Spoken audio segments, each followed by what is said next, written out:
ನಾವು ಜೊತೆಲಿ ಇರ್ತೀವಿ. ಅದ್ರಾಗೆ ನಮ್ಗೆ ದುಡ್ಡು ಕಾಸಲ್ಲಿ ಇಲ್ಲಲ್ಲ ಸರ್, ನಾವು ಬಡವರು ಇದೀವಿ, ಅದಕ್ಕಾಗಿ ಸುಮ್ಕೆ ಆಗಿದೀವಿ ಸರ್ ನಾವು.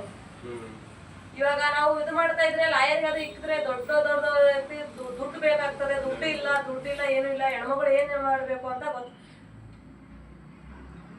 ಅವ್ರಂದ್ರೆ ಯಜಮಾನ ಕೆಲ್ಸಕ್ಕೆ ಹೋಗ್ತಿದ್ದ, ಅವಾಗ ಏನು ಇದು ಮಾಡ್ಬೋದು, ಇವಾಗ ಏನ್ ಕುಣಿಗಲ್ ಹತ್ರ ಕಾಡ್ಮೆತ್ತೆ ಕೆರೆಯಲ್ಲಿ ಆಸ್ತಿ ಐತೆ, 2 ಎಕರೆ ಜಮೀನು, 2 ಕಟ್ಟಿರೋ ಮನೆ, 2 ಪಲಟ್ ಜಾಗ ಐತೆ.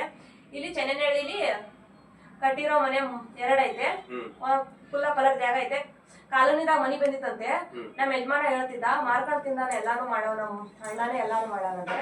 ಇನ್ನೊಂದು 1 ಎಕರೆ ಜಮೀನ್ ಐತೆ. ನಮ್ಮ ಯಜಮಾನ ಮಾಡತ್ತಂದ್ರೆ ಮಾಡಕ್ ಆಗಲ್ಲ, ಹೊಲ ಇಲ್ಲ ಮನೆ ಇಲ್ಲ. ನಾನು ಓಟಿನ ಗೆದ್ದವ್ರಿಗೆ ಹೇಳ್ದೆ, ಅವ್ರು ಒಬ್ರು ಓಟಿನ ಗೆದ್ದವ್ರು ಬಂದು ಇವೆಲ್ಲ ಮಾಡಿದ್ದಾರೆ.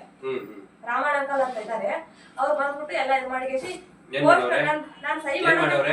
ನಾನ್ ಸಹಿ ಮಾಡಂದಂಗೆ ಪೋಸ್ಟ್ ಮಾರ್ಟಮ್ ಹೆಂಗ್ ಮಾಡಿದ್ರು. ನನಗೂ ಒಂದ್ ಮಗು ಐತೆ, ನಾನ್ ಕೇಳ್ತಿದ್ದೆ ಎಲ್ಲ,